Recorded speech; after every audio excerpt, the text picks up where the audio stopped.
Today we are releasing results showing how midsize SUVs perform in our updated moderate overlap test. We began running our moderate overlap test at the Institute in the early 90s.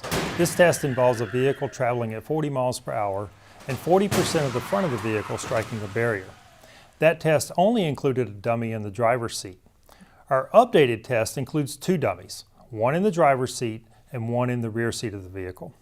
In the updated test with the rear-seated dummy, we are measuring the likelihood of injury, and we are looking at how well the restraint system controls dummy movement, including whether it keeps the dummy's head away from hard surfaces. Our original moderate overlap test has resulted in safety technologies being added to the front seat to protect the driver and the front seat passenger. This includes airbags, and it includes belt technologies like crash tensioners and force limiters. We believe automakers can accelerate safety in the rear seat by adding these same belt technologies and protecting that rear-seated passenger. 4 of the 13 vehicles we tested in this round got good ratings. These vehicles include the Ford Explorer, the Ford Mustang Mach-E, the Tesla Model Y, and the Subaru Ascent.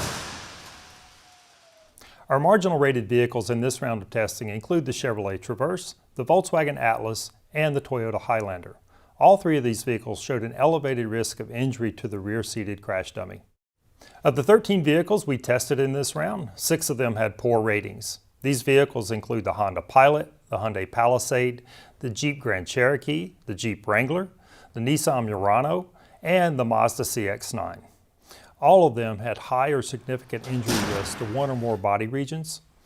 Several of them also had issues when it came to the restraint system and how well it controlled dummy movement.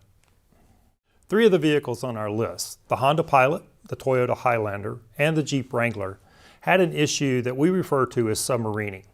This is where the lap belt slides upward during the crash, off of the pelvis and into the abdominal region, which can cause soft tissue injuries.